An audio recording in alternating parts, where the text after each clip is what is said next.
Welcome to the We Watch This Movie podcast, where we sit down and dissect the latest and greatest in film. I'm Dan, aka Dan Allen Movies, aka the Nolan connoisseur, joined by the man with over 2,200 films on his watch list and the Lynch fan?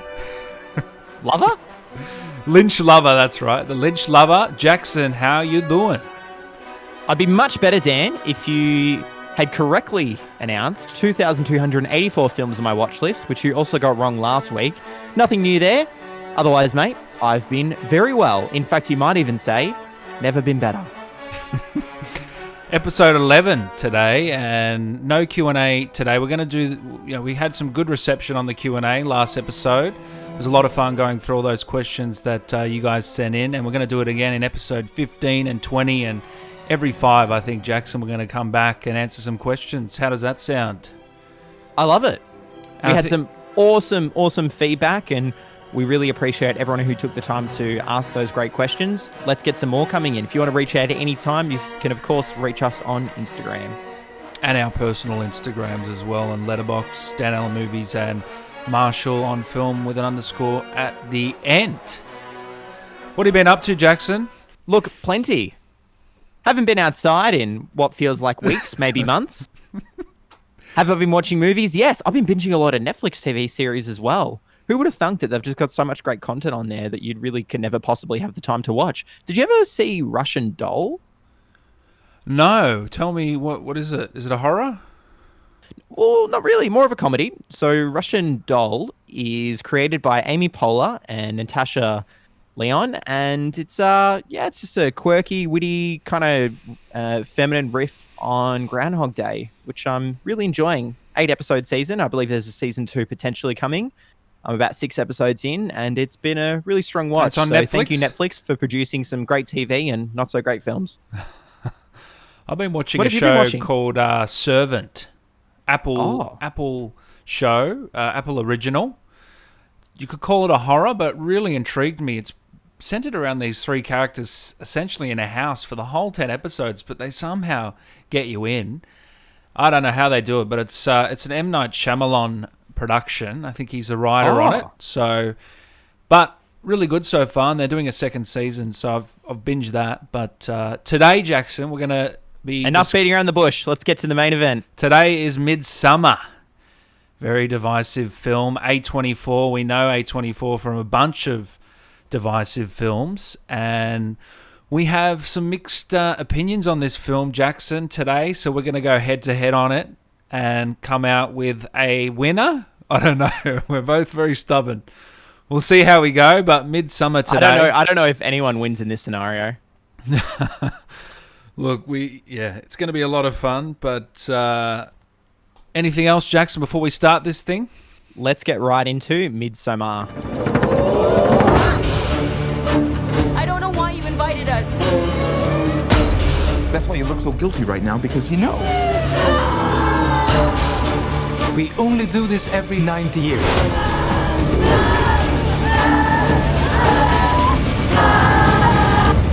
Would you like me to mention what Midsommar is about?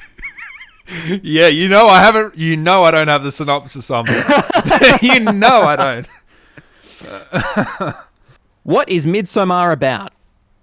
Danny and Christian are a young American couple with a relationship on the brink of falling apart. But after a family tragedy keeps them together, a grieving Danny invites herself to join Christian and his friends on a trip to a once-in-a-lifetime midsummer festival in a remote Swedish village. What begins as a carefree summer holiday in a land of eternal sunlight takes a sinister turn when the insular villagers invite their guests to partake in festivities that render the pastoral paradise increasingly unnerving and viscerally disturbing. Dan, before we get into your opinion, let's talk about mine. I love this movie.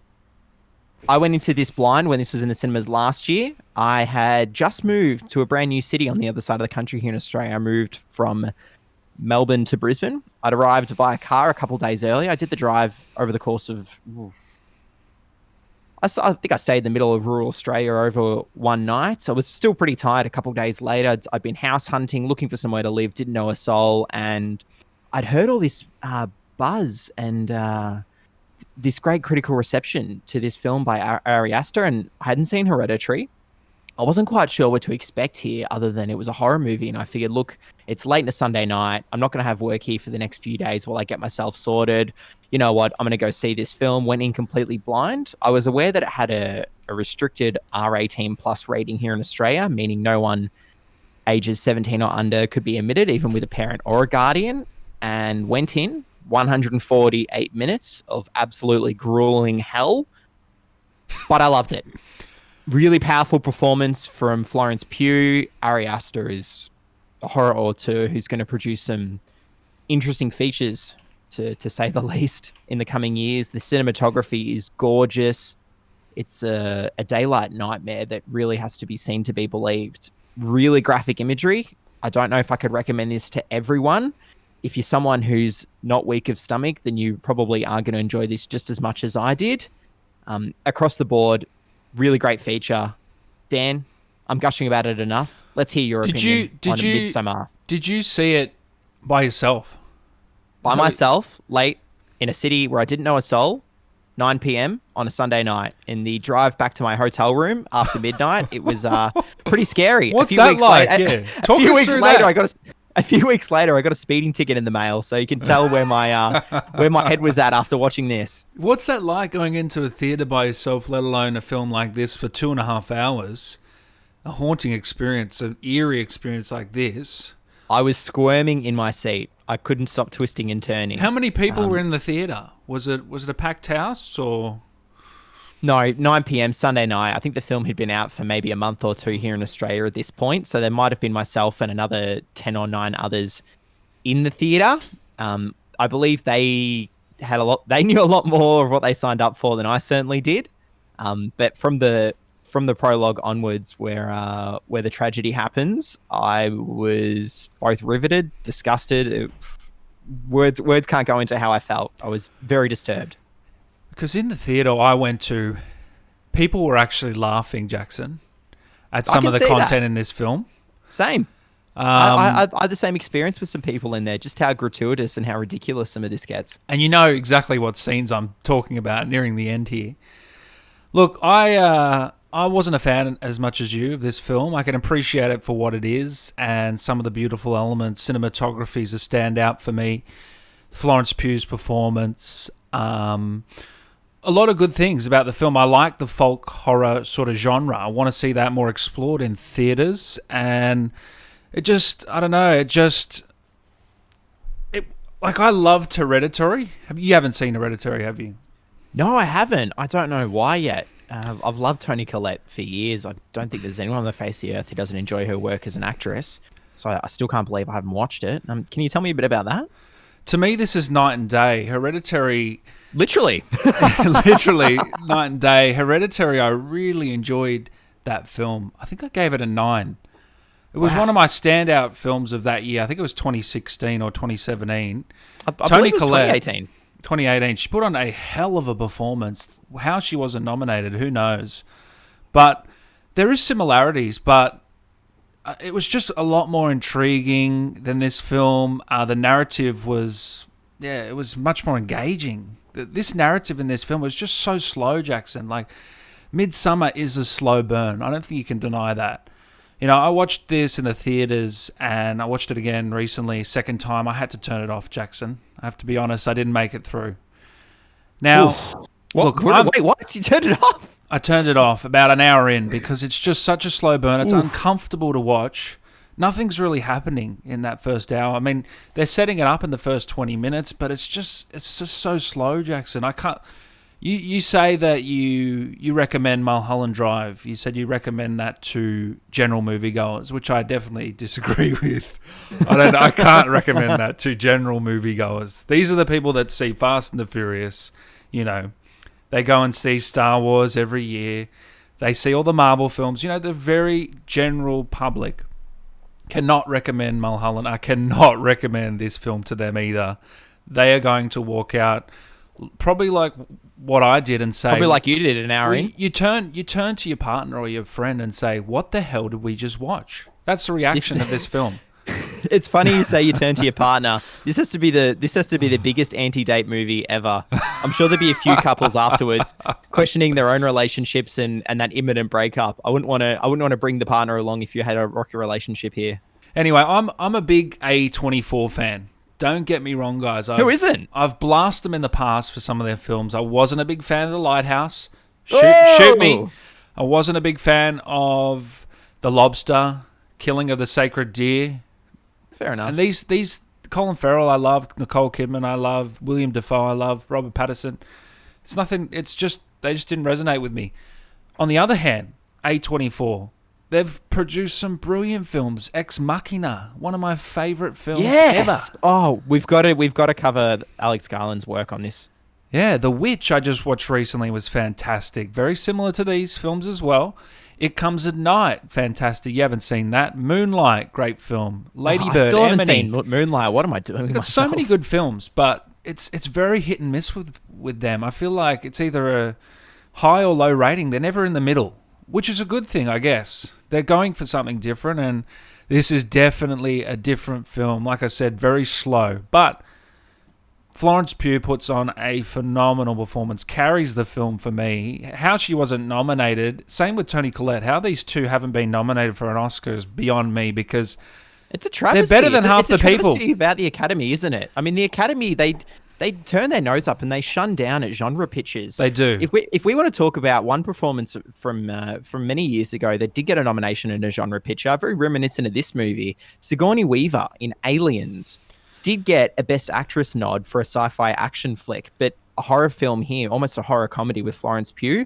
She couldn't get a nomination. She gets a nomination for Little Women, but not for this. You're kidding. I know, it's ridiculous. And I think they both put on a better performance than half the people nominated. So they've got something against horrors. I don't know what it is. Renee Zellweger, come on. She was good. I have seen Judy. It was pretty boring, but she was good in it. Don't get me wrong. But anyway, yeah, I just don't understand why they don't sort of recognize the horror genre at all. It's just off on the side. We don't want to have anything to do with you guys. We're going to stick to our real life stories and dramas, and it's just.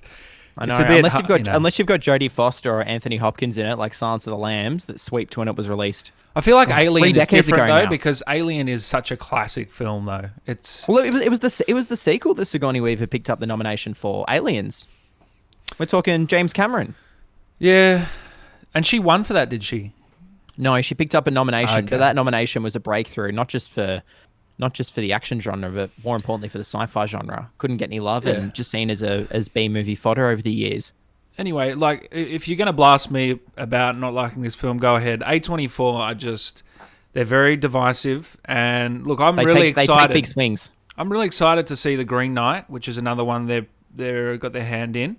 Joel Edgerton, Dev Patel, Alicia Vikander. So I'm very excited for it. Could be a 1, could be a 10, who knows? But, you just never know with these guys. So, in terms of Midsommar, though, it just didn't work for me. It was just a slow burn. The narrative wasn't really there. I got the narrative. Don't get me wrong. I got all the elements about it.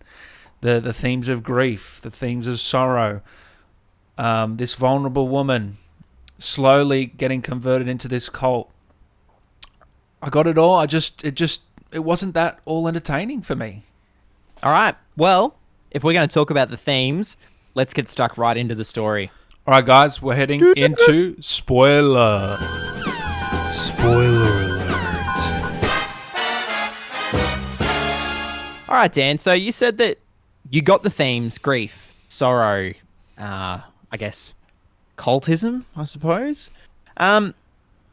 Really, the theme of community and family, that didn't resonate with you?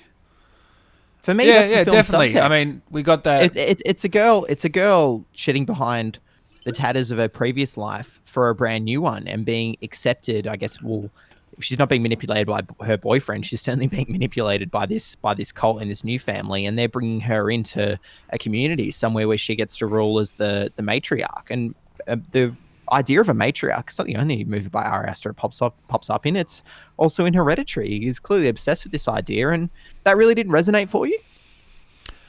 It did, but look, I'm a big fan of cult movies. That's one of the big appeals of this movie, and the show I mentioned at the top of the film, Servant, that's a cult film as well. It's centered around a sort of a cult. Hereditary, as you said, is a cult film. It's not that element didn't appeal. It just wasn't all that interesting the way it was explored. It felt like Ari Aster was sort of high when he was writing this. I think that's the point. The whole movie, from the first opening scenes and from some of the gorgeous shots when we get to this festival in this village. I mean, that's got to stand out as a big sequence, very reminiscent of The Shining. In fact, you could call this The Shining in Sweden. It does feel like a psychedelic drug trip. If it's not the mushrooms, it's the tea they're drinking and everything else. It feels uncanny. It's unreal. Have you seen The Wicker Man? This has a striking resemblance to that movie. Oh, the Nicolas Cage masterpiece. Yeah, you've seen it, haven't you? Look, I haven't seen the original featuring Christopher Lee, but I certainly have seen Nicolas Cage's take on it many, many a time. In fact, we get him dressed up in a bear costume, knocking people out. So I guess it's kind of the anti-Midsommar. Maybe that was a nod to Nicolas Cage, the bear, in this. Well, I don't know about a nod. Anyway, yeah. I mean, and even this is we always talk about this, but rewatchability. This has a lot of rewatchability because upon a second viewing, you gave up an hour in. Well, no. If you're a fan of it, I mean, there's a lot to dissect if you enjoy this story and world. On the second viewing, the opening sort of scene, you see this mural of images, and that sort of just spells out the whole story of what you're about to see. Sort of things like that I noticed, but as I said, second viewing, I had to turn it off. I didn't. It was so uncomfortable. This film is just. You can't call this a horror, Jackson. It's not what? Like, it's not frightening. It's uncomfortable. No, but it's unnerving, unsettling, uncomfortable. Even on a second watch, I felt my guts twisted from the first. Is that minutes. A horror? I feel like horror is scares. You're scared. You're frightened by what you're seeing. I was uncomfortable. I didn't want to watch. They're sort of different things. But it's meant to horrify you. Is that not frightening? If you're forced to turn off thinking I can't continue watching this, does that not mean that you're scared, that you're not willing to brave it for another 80 minutes, 90 minutes, however long you had left to go? Yeah, it's a hard one to put my finger on, but I don't know if it sits in the definitely doesn't sit in the comedy genre. I feel like a lot of the comedic relief here did not hit either. I don't believe it was meant to hit. Yeah, probably. Mark, you're probably played right by Will Poulter. He has a lot of these comedic lines. He's that's what I'm saying. He was arrogant American. He was the That's comedy kind of the relief point. here. Yeah. Yeah. He's always even Christian to an extent. He's always those weird characters as well. Will. Yeah, he's had an interesting career. What do you think of him in Bandersnatch? That released not long before this, right? I haven't seen Bandersnatch. What? No, I haven't seen it. What have I seen him recently in? He pops up in a lot of different things, always a supporting actor. You can't forget him from Where the Millers. Oh. Right? Yeah, that was good. That was good. I'm trying to think of some of his dramatic work. I have to pull it up, but he has been in quite a number of pictures. Good pictures too. He makes for a great character actor with his striking features. In fact, you look at him and you just think, is this guy Sid from Toy Story or what? Yeah, yeah. Well, look, Dan. So if you say that this is rewatchable, but you've turned off in a second viewing, which version did you watch the second time around? I don't know. Look, I've heard that there's a director's cut that's 30 minutes longer, and I wouldn't mind listening to it. I wouldn't mind listening to that at work or something as a podcast. I do want to hear what Ari has to say about this film. Maybe I'm missing something, but I just thought it was just the main gripe I have is it's so uncomfortable to watch to a point where I just want to turn it off. And I'm not like that. I love gruesome stuff. I love, you know me, I love all that crap.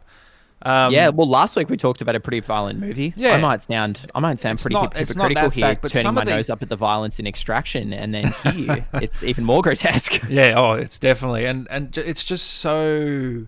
Some of the scenes that happen here, I feel like they're there just for that factor of shock factor. You know, it's just for shock factor. We're gonna slot this into this weird cult. That's how I felt. Especially some of the scenes are laughable how this could happen, and it is slightly entertaining, but not for me. Some people will find it entertaining. I just didn't find it entertaining. I just thought it was stupid. Really did. So what was it that you didn't find entertaining? Was it the glacial pace? Yeah, well, like I said, it was the slow burn pace. I think it could have been 40 minutes shorter, and we would have still got the story. The ending was too ambiguous. It wasn't enough resolution for me. Yes, ambiguous. She becomes a part of this cult, but like it just didn't. It didn't have any flair to it. It was all this build. It was all this build up for nothing. You can't have much more flair when she's wearing a dress made out of flowers. Yeah, it didn't resonate with me, mate. I seriously, really, the ending was really poor for me as well. And some of those scenes were just so uncomfortable. I just had to turn away. They were laughable. So, okay, well, had you watched the director's cut, which I did to prepare for this podcast, did you? Andy may have landed a little bit more. Yeah, it comes in at about 171 minutes, so it's just shy of 3 hours. The original length, the original release here is already 2.5. So far the out. the extra 20 minutes of footage, some of it is slipped in rather gracefully. Some of it does stand out. The main thing to mention with the director's cut is that we get more scenes, particularly in the first half early on, between Danny and Christian. So we get some of their arguments, exploring their relationship a little further. I must say the theatrical cut, if I was to recommend one cut to anyone who hasn't seen it before, it has to be that. If you're a fan of this movie, you'll enjoy the director's version, but some of those scenes early on do tend to drag. At least we learn a bit about why is Christian going on this trip, how he's hidden this one from Danny, the fact that he's going to drop this on her, he's going to leave for a month and a half to Sweden and not tell her where he's going or why he's going or anything like that is a bit jarring. We learn that Danny doesn't want to be a burden on him, which she clearly is, at least in his eyes. Your mileage may vary depending on which side of the relationship in this kind of scenario you might have been on before. We also get a sequence at the village. It's at nighttime, which is quite jarring when compared to everything else that's during the day, where we have one of these pagan rituals performed, and there's a young boy is about to be thrown in and drowned in a river. He has his hands and legs shackled up, and he's made to hold this big rock. Danny eventually steps in, says this can't happen, and the rest of the cult jumps up and agrees with her. It's very, very bizarre, but considering it's at night, everything else is during the day, I kind of understand why it was cut. Plus, we get some more scenes of Josh and Mark talking about the cult. We get some scenes where Christian talks to some of the people in the cult about their ceremonies. He asks them questions about incest. So that and another theme I didn't want to hear about. And early on, we actually we watch what happens when they drive in Sweden to this village. So there's conversations had where Danny asks Pele, how did everyone come to learn of this trip? And she says to him, oh, well, it sounds like you've brainwashed all your friends.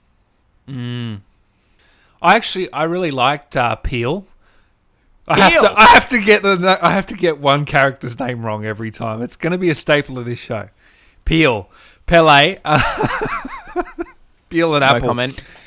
Pele, I really liked his character. That's one thing I will say. Besides Florence Pugh, I enjoyed his presence on screen. Would have liked to seen it a bit more fleshed out. I know, what was missing? It was pretty fleshed out. It was clear that once he learned that Danny was interested in coming, she was going to be his, no matter what it took. He masterminded to have all his friends killed, to then have her try and fall in love with him. That's pretty brutal stuff. I guess so. I mean, it was very unconventional. That's for sure. For sure. I don't know if this was in the theatrical version. It was in the director's cut here. When they first get to the hills where they take the magic mushrooms before heading right into the village, Ingmar introduces Connie and Simon, the UK couple who arrive, and he introduces Connie as a girl that he was dating. And she says, no, we didn't date. He said, oh, we went on one date. And she said, no, we met as friends, and now I'm engaged to Simon. And it was very bizarre. I didn't get what was the point of that? Like Ingmar misjudged them, but it was very early on. You might not have got that scene, but again, it was just some great foreshadowing of what was to come. Clearly, these men who had gone out on their pilgrimage from the village were trying to bring back women to assimilate and turn into wives. It was a very unconventional horror. I like the fact that it's all set in broad daylight. We don't see that in horrors enough, and that was one thing I did like, how they were able to turn, like I said, it isn't really a horror, but the fact that they were able to bring this into broad daylight and still have those elements of some disturbing elements was a credit.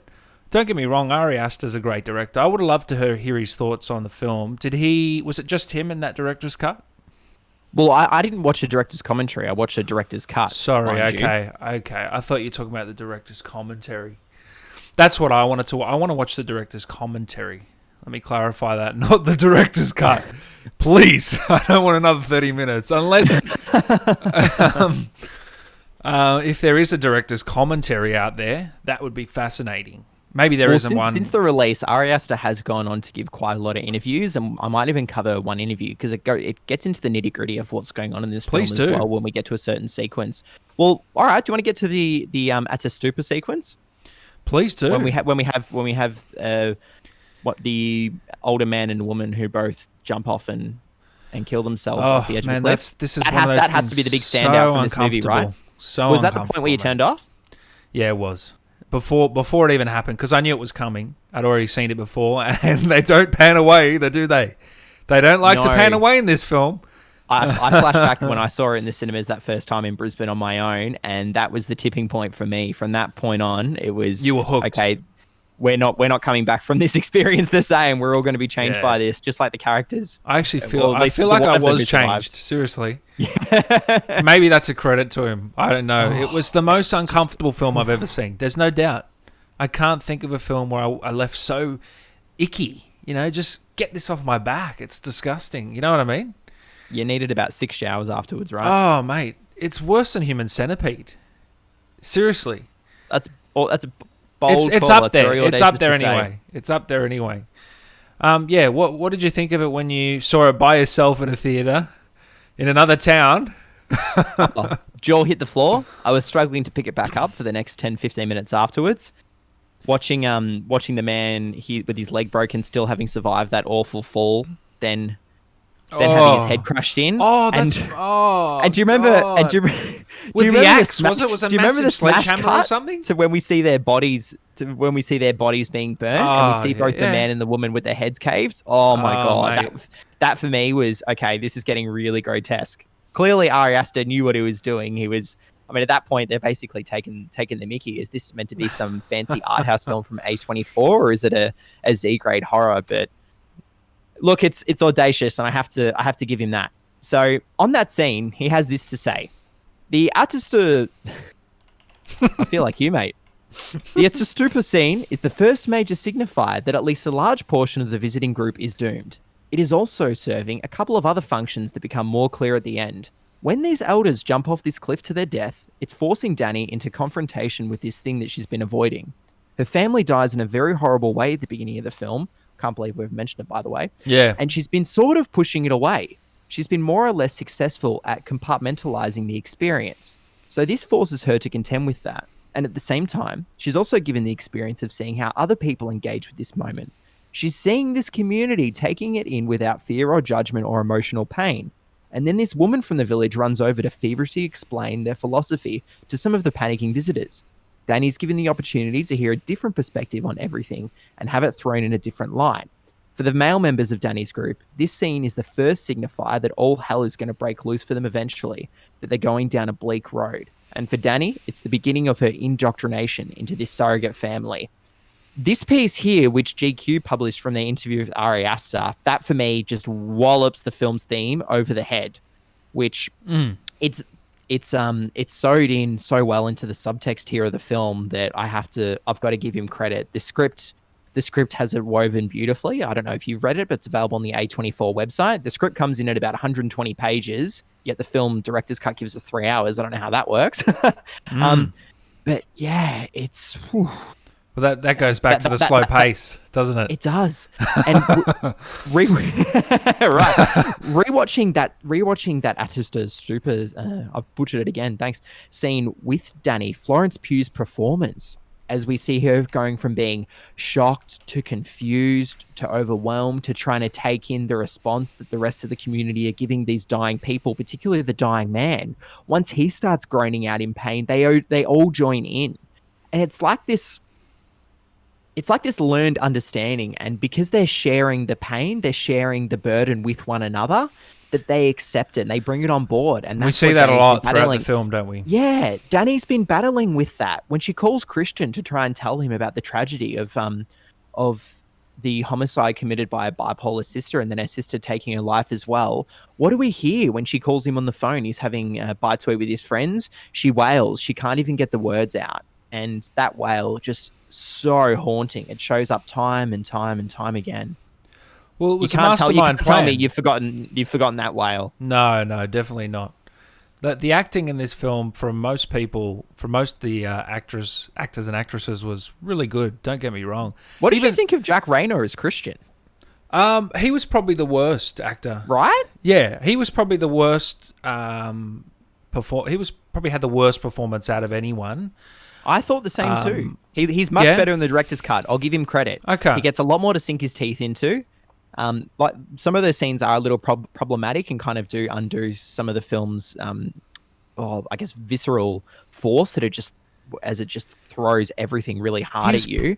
But he comes off more realized, I guess you could say. He was probably so nervous filming this that he was building up to this scene where he's got to get fully butt naked that it took away from all his acting. He just couldn't stop thinking about, I got to get my dick out at some point here. Well, the poor guy has to act totally stoned out of his brain. I mean, hey, it was Christian's choice to get that high. He knew what he was in for. At first, he turned away the special tea. He was told it has special qualities. It will very special tea. It will unlock your inhibitions. And he says no, and eventually says, "All right, fuck it, I'll take it." But the guy had no use of his faculties. Having to act that on screen, that's not so easy. He was just totally dead behind the eyes. So you do think he was better in that director's cut? What did we see in the director's cut that got cut? Because I would have liked to seen. You say there's an additional 30 minutes in the director's. Well, I would have liked to seen an additional 30 minutes cut from the original. So what have they cut in the extra? What else did we see? So in the director's cut, we get the river ritual sequence, which I touched on, and we also get an argument with Danny and Christian right afterwards. And this happens after the Aster's scene, that sequence. And Christian and Danny are arguing, and Danny says that she knows that this cult isn't going to let anyone leave. That it's clear that these outsiders have been brought in. No one's written anything about this cult. No one can do anything. No one's released any photos.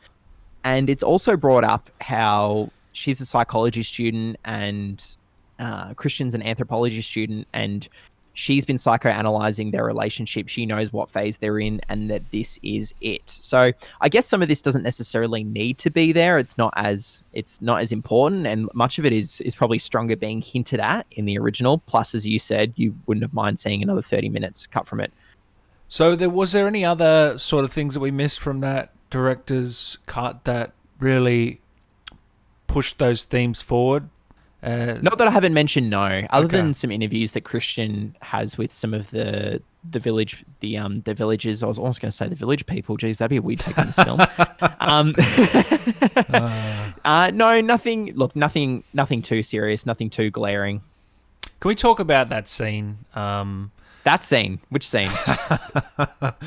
He's drinking an interesting and eating an interesting concoction. Oh. I'll let you explain it, but it is some of the weirdest shit you'll ever see in a film. Sure, let's get stuck right into this meal. Now, are these lunches that they're having? Is it breakfast or is it dinner? Do we ever really know what time of the day this is happening? I'd be dead in a day if I had to go on this cult. I'll be the first dead. I think you need your sleep, don't you? I'll be the first dead. I'll tell you right now. Although it doesn't look like that bad of a place until you get to 72. After then, it might not be the greatest place for you to be. Anyway, go on. Yeah, the Hauga definitely have an interesting life cycle. What is it? It's 0 to 18, they're childs. They're basically useless.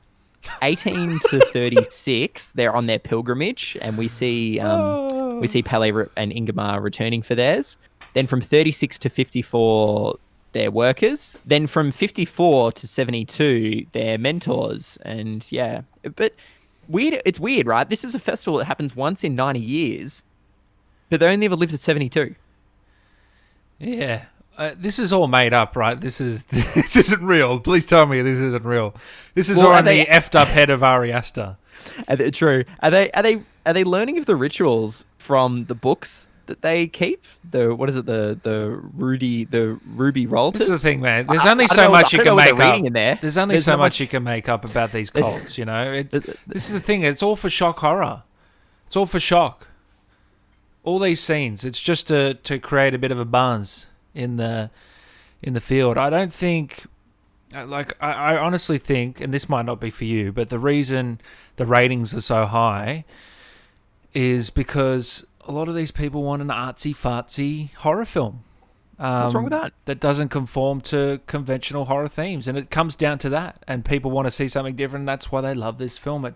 It's not because of a great narrative or a great ending, whatever it is. It's just that they want to see something different. And yeah, I can understand it to a degree, but I get you wholeheartedly. I still love this though. So anyway, where were we? Well, that's right. We're talking about the dinner scene. God, I got lost there for a little bit. So back to the dinner scene. I'm going to assume this is dinner. So at this point, I believe both Mark and Josh have disappeared, in quotation marks. Dead. And pretty much. And Christian is... No, that's right. No, Josh is still there. So we start up with this medium shot of Christian, Danny, and Josh sitting there at the table, and we can see everyone's drinks. Their tea all appears to be yellow, except for Christian's, which is like a blood orange. Did you notice that the first time you saw it, that it was different? Yes. I knew exactly what it was as soon as it was shown. I think I might have picked up on it, but it didn't quite hit me, didn't quite resonate until we see his pie and we see Christian bite into it. And sure enough, he bites into the pie and he's pulled out of it. And that's right, Mark is there. Mark says, "What the fuck? Is that a fucking pube in your pie?" And Christian's looking at it like, "Oh no." And he turns to his right and he can see this young girl, we're told she's of age at 15, Maya, and she's smiling back at him. She's 15? Oh, she's 15. No. Yeah, right. Oh, stop. Stop, and Jackson. Seriously. Even on a second watch, I was gagging. It was... Ari Aster should be put away in jail. This is disgusting. This actually... Hold on. This is a comedy. Sorry, I'm wrong. This isn't a horror. This is a comedy. This is hilarious. It's so far-fetched. They must have been laughing when they were filming this. It's just so much dread. It's ridiculous at this point. It's a black comedy like Parasite. Disgusting. Yeah. It's absolutely very bleak. Very bleak. What purpose did it? It was so he could be encapsulated by this love spell, wasn't it? Yeah, it was a love spell being cast on him. Josh had found a love rune underneath Christian's bed. So that was... I guess that was the whole point of it. Maya had made her intentions very clear. At 15, I thought they were useless until they were 18. Maybe not. Well, clearly not. Yeah, that's just one of the many scenes, and another one I want to touch on. One of the many reasons why you didn't rewatch. Another one I want to touch on is the deformed man that keeps popping up. What was the purpose of him? Please tell me. Was it just to create an atmosphere of... a weird atmosphere, an eerie feeling, because I didn't see where he came into the plot.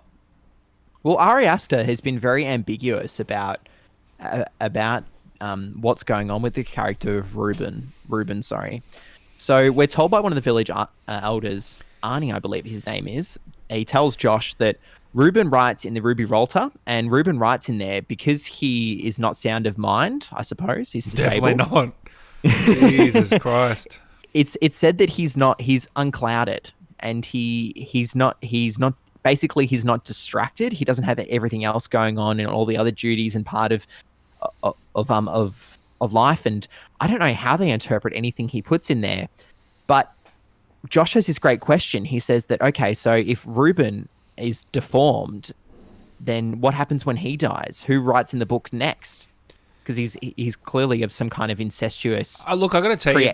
Creation. And Arnie actually says that, well, he is a result of deliberate incest, And if that's not going to make your skin crawl, I don't know what else in this movie will. That was the point for me watching the cinemas going, holy shit. These are the themes I don't want to explore. I really don't. I just don't want to explore them. And that might be just a personal thing. But I can tell you that was all makeup. And this boy that plays Ruben is actually quite a good-looking little kid. He's got a future ahead.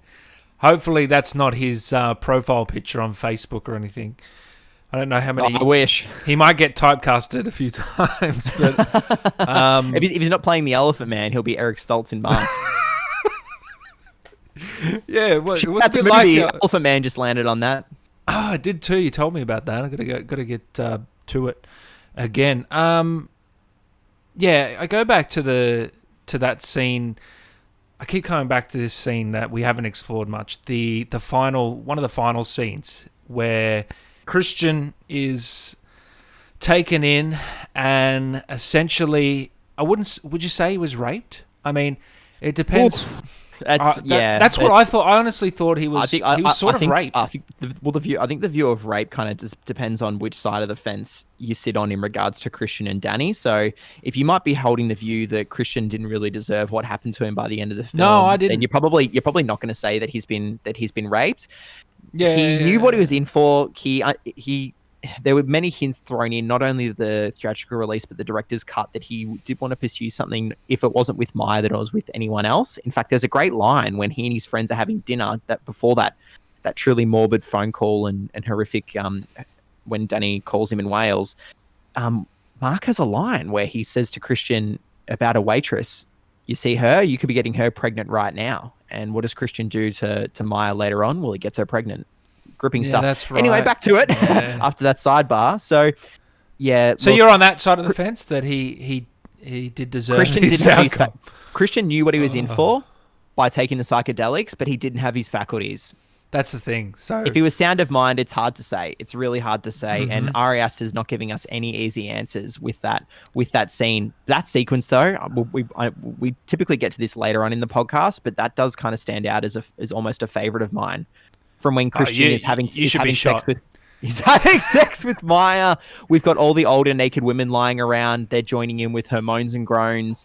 So then when he gets sprung by Danny breaks down. She has this 10 minutes is fucking wild. So Danny starts breaking down. The women are sharing her grief, her sorrow. Christian is almost coming to his senses. He runs outside naked. Then he runs into the garden shed. And who's in the garden shed, Dan? It was Simon, sprung up in the Blood Eagle. And Simon's still alive. Breathing. Simon in the... Oh, that was disturbing. The Blood Eagle. Oh, my God. I've seen that in another film. They keep mentioning this Blood Eagle. It's absolutely disturbing. I think it was Game of Thrones or Vikings that had a Blood Eagle in it. I can't remember, but... It's very, very Scandinavian, very Nordic. Yeah, it is. So it's no surprise that it shows up here, set in Sweden. The fact that he's still breathing is really disturbing. Did you have people laughing in the cinema when he was breathing? I had people laughing when they saw 20 different women moaning at the same time as a 15-year-old. It is so while ridiculous. A guy gets banged. It was absolutely disturbing. It was laughable. You had to. It was so uncomfortable. Imagine being on set. Help but laugh. Imagine being on set for that. Oh, I mean, that's not a set experience I want to experience. That's not a set I want to experience. That's for sure. Jesus Christ, I don't know, mate. That scene. I've found some words that really sum up the film, if not just that sequence with Christian having sex with Maya, and that's Carnival of Agony. That's perfect. This film is agony. To watch, pure agony. Whatever you say, mate. It's look, if you go to the script, and I know this is shown up in several reviews as well, go to the script, the last line of the script from Ari Aster. It's horrible and it's beautiful. That's the tagline right there. I would agree with that. At least he knows what his film is. Yeah, that scene to me, mate, that is gonna stick to my mind forever, and not in a good way. That's for sure. I would even, if you're not going to watch Midsommar, actually scratch that. I don't want you to see this film. I don't want you to see this scene. Jesus Christ, you'll be scarred. It's once again, I think it's for a bit of shock value. I didn't see why it was necessary for all these. He built up on it where everyone was moaning with each other. I remember Florence Pugh as well when she saw him. She saw him through the door doing this through the keyhole. Through the keyhole. And then when she's crying, all the women are crying with her. That is so disturbing. There's something about it. I guess it's a part of the culture, a part of this cult, what they do. But besides being eerie, what is it? It's a pagan tradition that we just don't quite understand. And it plays into some of the xenophobic elements of the film where everything's very alien and we don't understand it. So innately, us as humans, we have this fear of the other. If we don't understand it, then we don't really want to confront it. We don't want to come to gripes with it. And it's really, really difficult. If it's Christian not understanding Danny and it's Danny not understanding these people, then it is kind of us as well not understanding the movie. Do you think you got everything about it? I love being challenged. I love being challenged by a film. You do, yeah. I do. And if we want to flash back to when you talked about Ruben and what was going on with this deformed character, Ari Aster had to say that Ruben is what the film is politically trying to say. Very vague, very ambiguous, but I kind of get it. I get it that Ruben's this product of incest and he's a product of something which shouldn't be, and that's kind of the whole cult here. I can see some people being confused in this film by the end and left thinking, what did we just watch? Do you agree or not? Yeah, for sure. In particular, because it's not only shot in daylight, but just about the whole film is in the daylight. And then we have this really dark, brooding score, very reminiscent of Angelo Badalamenti's work, which we both loved in Mulholland Drive. So there's another nod to that. And the production design, it's very jarring. Some of the buildings look like that they can't possibly be real. They've got these really odd diagonal roofs. And another thing that is quite hard to grasp is the gorgeous cinematography from, bear with me, I'm going to butcher his name, but Pavel Pavel Do you want me to give it a crack? This could be funny. Please. He's the Polish cinematographer who's worked with Ari Aster on Hereditary as well. Please. Here we go. Just getting it up. Paweł Pogorzelski. You hit it. Paweł Pogorzelski. So his work very similar to Stanley Kubrick's stuff with The Shining, where there's lots of twisting and turning and tracking shots in between rooms. Geographically, it's really hard to get a grasp on it. I love this. I love the shots in the sequence when we're driving to where this village is in Sweden. And I don't know how they did this, but Dan, you with me here? The shot where the landscape flips upside down and it's like the car's driving on the roof and we're descending over a river. I mean, obviously not to The Shining, but I was like, holy heck, this is what we're in for. The cinematography in this film was one of the best last year. I happily say it. The film editing was one of the best last year. Even at 150 minutes? Even though I would have liked him to cut a bit more, actual editing techniques used here were good, okay?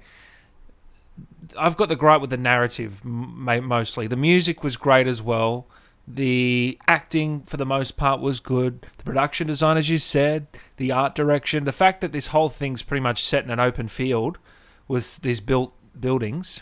Yeah, just what do we have here at the top? A pastoral paradise is how it was mentioned in the plot synopsis written by A24. Another nod to The Shining too. Did you notice that the bed sheets, the duvet covers on each of the beds in the commune was pretty much the same pattern as in The Shining? And I think that kind of bled into. I mean, The Shining, part of its themes is American and white settlers in entitlement. And we kind of had the same thing here where there were some lines and nods to, oh, well, you're American, you're going to jam yourselves in here anyway, and not really wanting to understand a native culture and trying to take it over. There's a great line, and I'm not sure if this is in the theatrical version, but it's in the director's cut, where Christian tells Danny that we're not going to leave. We've got to stick this out. We have to become acclimated with their traditions and their customs. And by the end of the film, for Danny, it's gone from the word acclimate to the word assimilate. They've totally brainwashed and converted her into this matriarch, into the May Queen. Funny, May Queen, and well, we're in May. There's also nods to a film called Midsommar. I don't know if this was intentional, but one of the main characters in that movie was called Christian as well. Went down a similar path as Christian in this film. Who knows if that's a nod or a coincidence, but that's another thing I think it could be a nod to some of the religious themes. Yeah. Oh, yeah, I guess so. The Haga as a cult have their own religion. because they're pagan, they don't really hold any. We don't get a real definite view of gods, but their gods isn't clearly one god like it would be in Christianity. And I suppose if you're going to have some American and white people coming to be assimilated, then sure, why not call one of them Christian? Can you imagine this movie as a game? Ooh. That'd be a harrowing experience, wouldn't it? That definitely would be. Basically, it'd be amnesia by day, right? Well, guess what? The next Resident Evil game is going to be in a modern folk horror setting. So what? Yeah, that'll be interesting to see. I know you love your Resident Evils. I might have to give that a play too. Yeah. So what other scenes have we missed here? I mean, as I said, I saw this film a year or so ago, and I only watched the first hour or so yesterday. So I did research done. I did a lot of research, as usual. Is there any big scenes that we missed here, Jackson? I don't think there is. I think we've nailed most of them. Well, there's one thing that we have glossed over. As far as narrative beats are concerned, and that's the ending. The ending, of course. Talk me through it. I just didn't get the payoff. I didn't get the payoff. I didn't feel the payoff, mate. That was it. It was a little bit ambiguous. I didn't get the whole bear thing. Can you please explain that to me? I wish, but I'm not the warp mind of Ari Aster, so I can only go into it so much. We mentioned it before, and look, the Nicolas Cage film, The Wicker Man, Nicolas Cage is in a bear suit, and Christian's here in a bear suit as well. I think there's something about taking a beast and slaughtering and sacrificing a beast to their gods. And it's just too ambiguous. We needed a better payoff, mate. We really did. Okay, well, for such a slow burn, for 2 hours, we needed something to go, okay, this was worth it. Here in the notes that I've taken, you'll see this word pop up, affect, and it's written with a K. It's a German or a Swedish word, I suppose, affect, and it shows up like that in the subtitles. It's in the script, and it's spoken in Swedish by one of the village elders when I guess he's blessing this ceremony that they're going to conduct where they burn the sacred temple. So anyway, now the word affect, it's a psychological term. So it appears in psychology, which Danny is studying. Affect in psychology refers to the underlying experience of feeling, emotion, or mood. Christian in the bear suit as a beast reflects the village's worst effects, worst feelings, worst mood. So they're going to sacrifice that mood so they have another 90 years of fantastic, gracious living, I suppose. That's why he's cut into the bear suit. Christian was always going to be sacrificed. I don't believe this guy ever had a hope of hell of either A, becoming a part of the village, or B, certainly leaving. None of them were ever going to leave. That's clear. It was all just a big ploy. Part of the pilgrimage within the village, which Ingmar and Pele both did, was to bring people back and have them killed, have outsiders murdered, which is quite sad and tragic. There's a nod earlier in the movie where Christian has a convert where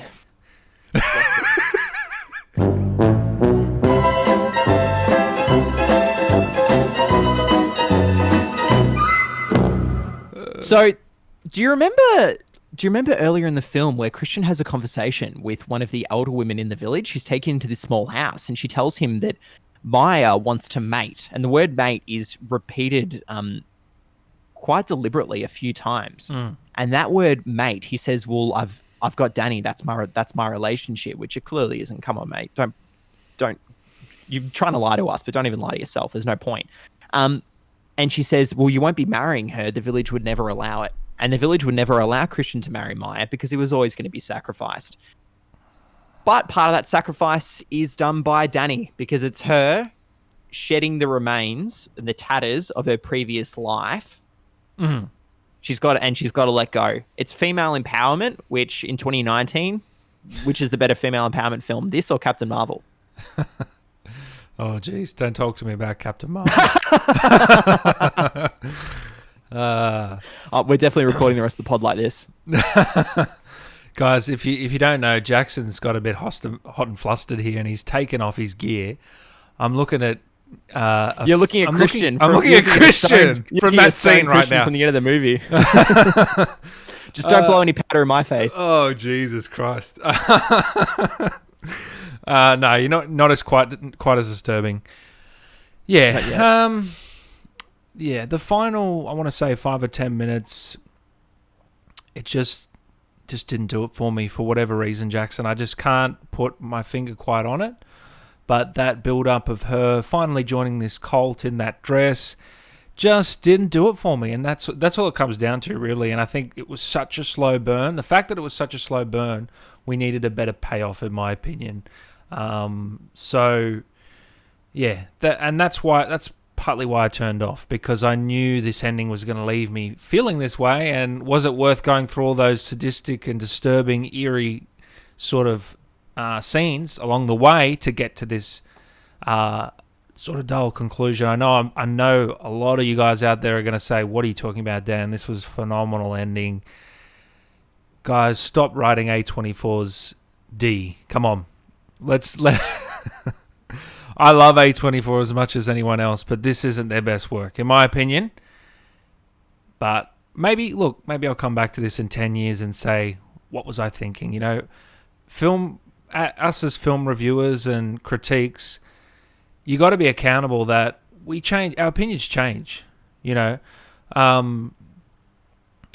remember first watching The Prestige, and I think I didn't get it the first time as much, and I think I gave it a 6 or 7 and then played it again. 10, you know, just a couple of weeks ago. Same for several other films, Pulp Fiction, and which I just watched recently. But we've got to keep accountable, so who knows, we might come back to this another day. And we say that about a lot of these sort of films, don't we? How, you know, you can come back in a different mood and get a completely different experiences, which is a credit to the filmmaker. And like I said, Ari Aster, love to see what he does next. Really intrigued. I'll be there day one, week one. Nothing against him. Even the script, I'd probably like to read some of that script and see how it was put together, because he's obviously got a great mind, even though it is fucked up. He has the mind of a great film director in the making. Damn, what are you saying? This ending was amazing. Tell me why you loved it. In all seriousness, that final shot with Florence Pugh, the widest grin you could ever possibly imagine and see. She doesn't even look, at this point, she barely looks human. In fact, she's morphed into a whole nother character altogether. That was really moving. Once I'd stopped vomiting from the previous stuff that we'd seen and picked my jaw up off the floor after seeing the men burn alive in the sacred temple, it did land. You mentioned about the right mood, and yeah, this is one of those movies that you've got to be going in. I mean, I went in blind, and that certainly worked, but you don't want to be going in watching this with your parents, for example. You want to make sure that, okay, this is going to be right. Imagine that, 16-year-old. You're in year 10. Hey, mum and dad, I got a really cool horror, just us three. Let's sit down and watch it. I've heard great things. Oh, it's rated R. What's it rated R for? High impact injury detail. What does that mean? Let's find out. I'd hate to be that kid. I'd hate to be that kid, man. Oh, look, shit. The second rewatch, the director's cut on a TV versus the big screen. My recommendation, if this is re-released in theaters, go see it on the big screen. That certainly made it a worthwhile watch. Even if you don't love it, I think it's absolutely meant to be enjoyed on the big screen with some of the gorgeous cinematography. The ending landed. I loved the film the first time around, so the director's cut was great. I want to talk about Aliens again here for a second. I know I keep going back to James Cameron. Great film. God, you know I love the bloke. The director's cut of both Aliens and Terminator 2, if you love the original films, you'll love them more. Just like those two, the pacing here does suffer with some of the bloated stuff. But if you love the movie the first time around, great.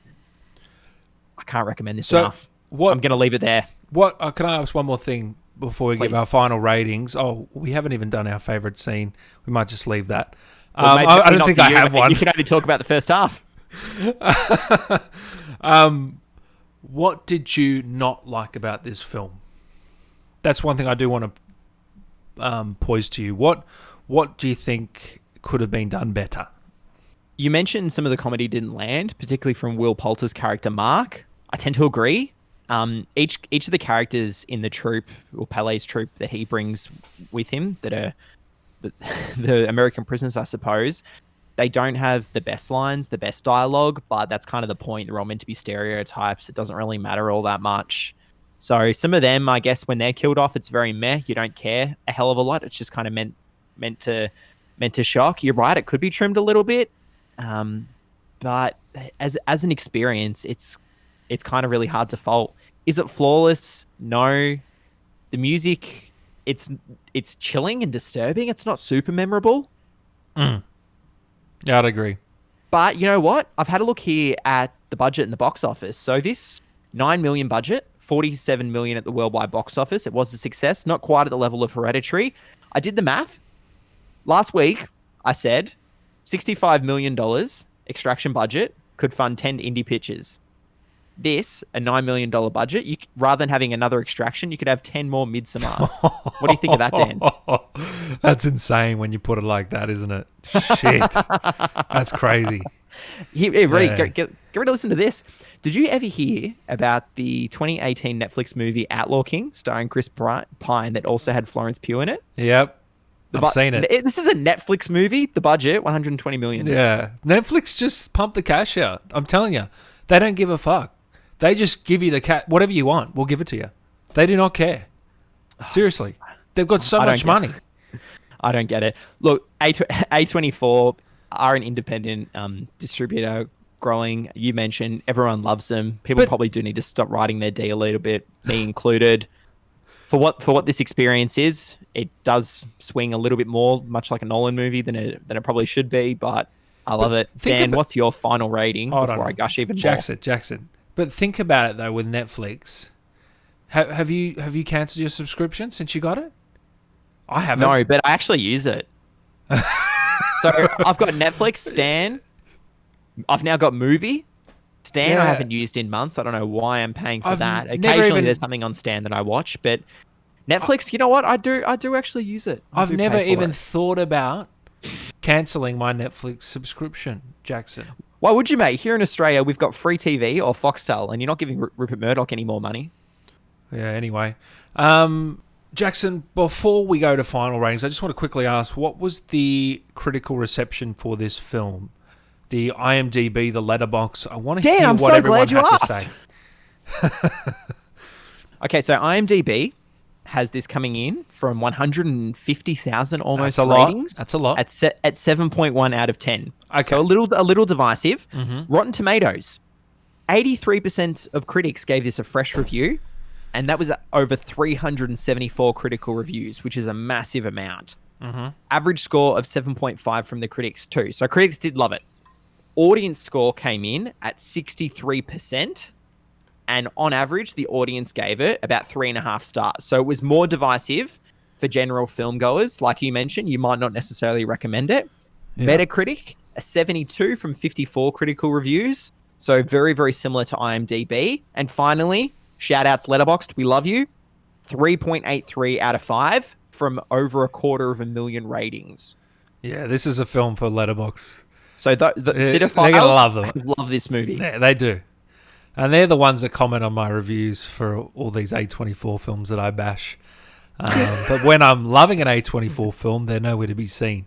You're just trolling people. This whole pod, you're controlling us. Me included. I'm only kidding, guys. I loved it. Look what you've done to me. You've stripped me down here to nothing. Yeah, I can see why that rating is around the 7, because you can see people giving this a lower and a high, and then it balances it out. So, yeah, that's very interesting. What was that budget again? You said 9 million. Unbelievable. 9 million. It was even less than Hereditary. Look, the cast weren't very well known at the time, let's be honest. No real big names. Florence Pugh wasn't a big name, was she? Guess she, no. That was, yeah. You know what? I can't believe we haven't gone into this. Forget the final rating. One more sidebar here. Florence Pugh, 2019. What a fucking 2019. Year. What a year. What did you first see her in? First thing I saw her in was Fighting with My Family, I believe it was. Me too. Yeah. I saw that in the aeroplane. I didn't even know it was her. No. I didn't even know it was her until it's unrecognizable. After the fact. Yeah. What did you think of that film?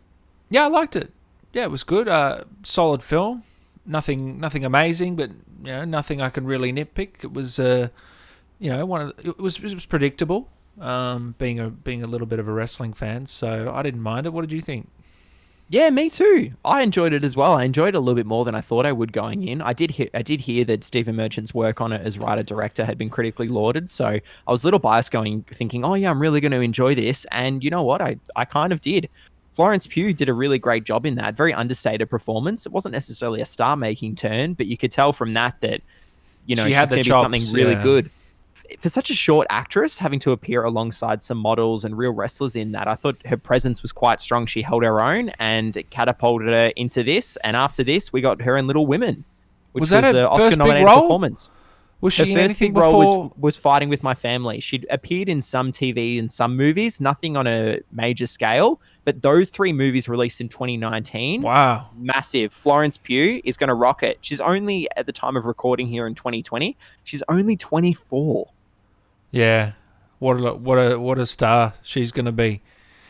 And she already is after those 3. Wow. And she's already in the Marvel films now, and there's talks of her taking over Black Widow potentially and being that character or some sort of character in the Avengers. So, you know, she's going to be a massive star. Sign me up. So, Jackson, Midsommar, final ratings, give it to me. 8 out of 10, mallets to the head. 8 out of 10. Okay. It's got an immensely effective third act. I mean, once everything really gets going and most of the crew are killed off, and finally Danny is officially crowned as the May Queen. It's guns blazing from there.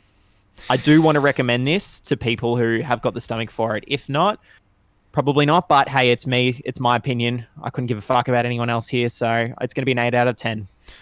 For me, I'm going to give Midsommar a 4 out of 10. It's a grim score. At least it's better than Bloodshot. Oh, it's on par. I gave Bloodshot a 4, didn't we? Oh, Jesus. Look, maybe we need to give Bloodshot a 3. Look, they're different films. But anyway, this was a 4 out of 10 for me. On my scale, that's bad. Now, I loved Hereditary, okay? Do not get me wrong, Ari Aster, great director. Nothing against him. This just didn't resonate with me. It was just boring. That's all I have to say. This is not for general public film buffs. This is for the cinephiles on Letterboxd that love artsy-fartsy films. If you're one of them, good on you. I tend to be one of them as well sometimes. You know, there's a lot of artsy-fartsy films that I love, so good on you. It's extremely violent, bloody, gory. It's eerie. I wouldn't say it's a horror. It's just uncomfortable to watch. So, well, you're wrong. Anyway, it's going to be a 4 from me. An 8 from Jackson equals out to a 6 out of 10 collectively. A bit low for your liking. That'll be a 3 out of 5. That'll be a 3 out of 5 on Letterboxd, and that gives us a positive review. I'll take what I can get. Yeah. Oh, shit. What's our lowest rating? Bloodshot.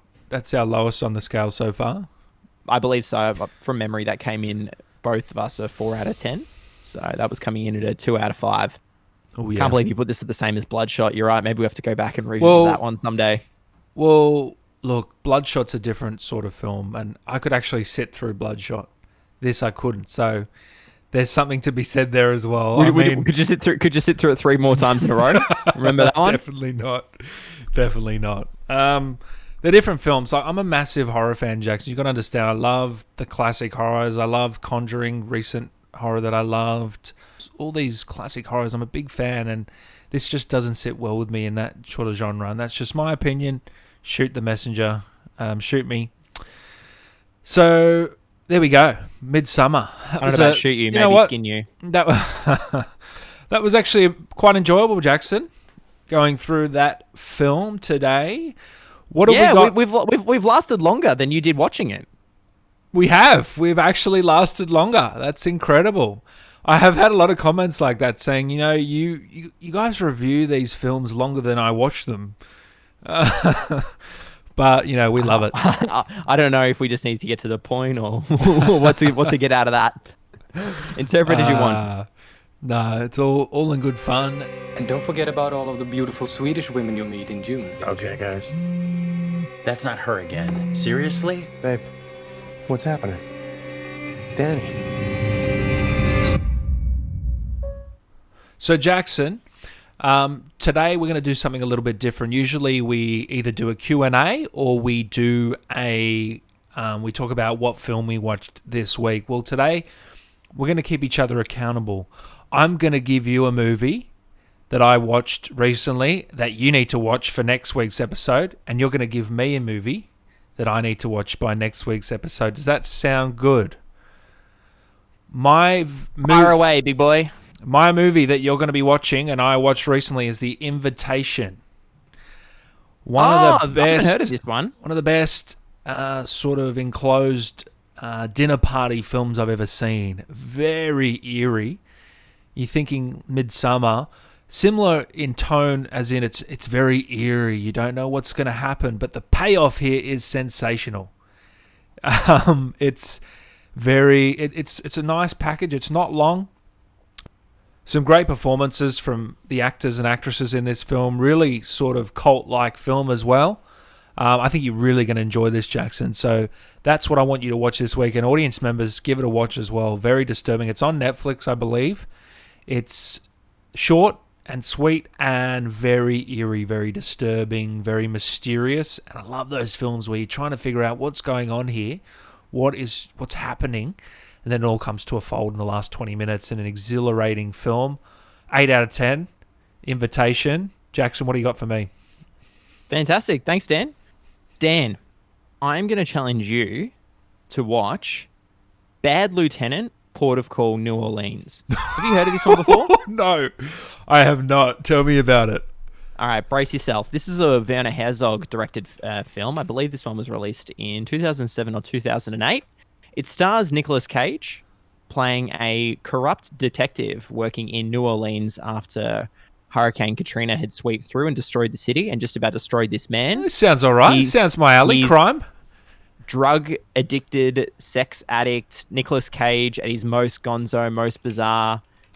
It's such an interesting movie. I don't want to let too much slip here, but Werner Herzog and Nicolas Cage, if you're not sold on that as a cinephile, then there's no point. And you loved it? Go watch it.